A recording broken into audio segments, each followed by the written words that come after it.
বন্ধুরা, মুম্বাই ইন্ডিয়ান্স আর লখনৌ সুপার জায়ান্টসের মধ্যে আইপিএলের ৪৮তম ম্যাচ খেলা হলো, যেখানে এই ভালো ম্যাচে মুম্বাই ইন্ডিয়া এর ব্যাটিং খুব খারাপ ছিল।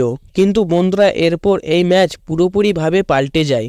হ্যাঁ বন্ধুরা, এই ম্যাচে যেখানে টস জিতে লখনৌ সুপার জায়ান্টস প্রথম ফিল্ডিং করার পরিকল্পনা করে, আর তাদের এই পরিকল্পনা খুব ভালো প্রমাণিত হলো। কেননা এই ম্যাচে একের পর এক মুম্বাইয়ের উইকেট পড়তে থাকছিল, আর তাদের অবস্থা পুরোপুরিভাবে এই ম্যাচে খারাপ হয়ে গিয়েছিল।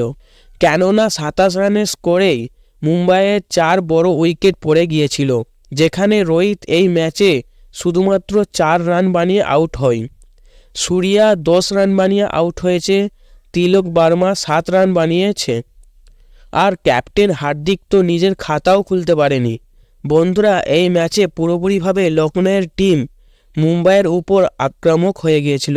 এই ম্যাচে লখনৌয়ের পাল্লা পুরোপুরি ভারী ছিল, কিন্তু এরপরই ঈশান কিষান আর নেহাল বাদেরা মুম্বাই ইন্ডিয়ানের পাট সামলায়। এই দুটো প্লেয়ার কিছু সময়ের জন্য উইকেট পড়তে দেয়নি। আস্তে আস্তে এই দুই ব্যাটার ৫৩ রানের পার্টনারশিপ করে নেয়, কিন্তু এর মধ্যেই ৮০ রানের স্কোরে ঈশান কিষান আউট হয়ে যায়। ঈশান কিষান ৩২ রান বানিয়ে আউট হয়ে যায়। বন্ধুরা, এরপরই ১১২ রানের স্কোরে নেহাল বাদেরাও ৪৬ রান বানিয়ে আউট হয়ে যায়। বন্ধুরা, এরপর টিম ডেভিড অসাধারণ ব্যাটিং করে আর মুম্বাইয়ের এই স্কোরকে সম্মানজনক স্কোর বানায়, যেখানে টিম ডেভিড ১৮ বলে ৩৫ রানের সুন্দর ব্যাটিং করেছিল। এই জন্যই মুম্বাইয়ের টিম ১৪৪ রান বানাতে পারে। তো বন্ধুরা, এই ম্যাচ জেতার জন্য লখনৌকে ১৪৫ রান বানাতে হবে। এরপর লখনৌয়ের টিম টার্গেটের পিছনে করতে নামে, তো তাদের শুরু খুব খারাপ ছিল।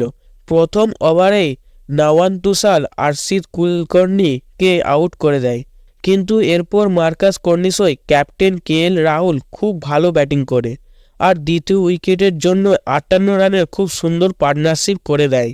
কিন্তু বন্ধুরা, ৫৯ রানের স্কোরে কেএল রাহুল বড় শট মারার চক্করে হার্দিকের বলের শিকার হয়ে যায়। কেএল রাহুল ২৮ রান বানিয়ে আউটও হয়। অন্যদিকে স্টোয়নিস এর ব্যাটিং ভালো চলছিল। এরপর তিনি ৩৯ বলে নিজের হাফ সেঞ্চুরি করে নেয়। এরপর ১১৫ রানের স্কোরে মোহাম্মদ নবী স্টোয়নিসকে আউট করে দেয়। এরপর লখনৌকে একের পর এক ঝটকা লাগে, কেননা এরপর আশলুস বুদানিও ৬ রান বানিয়ে আউট হয়ে যায়। যাই হোক, এরপর লখনৌ টিম জেতার জন্য ৩ রান বাকি ছিল। এরপর লখনৌয়ের টিম শেষ ওভারে জিতে যায়। আজকের ভিডিওটি এখান পর্যন্ত। ভিডিওটি যদি ভালো লেগে থাকে তাহলে লাইক করো, আর আমাদের চ্যানেলে যদি নতুন হয়ে থাকো চ্যানেলটিকে সাবস্ক্রাইব করো।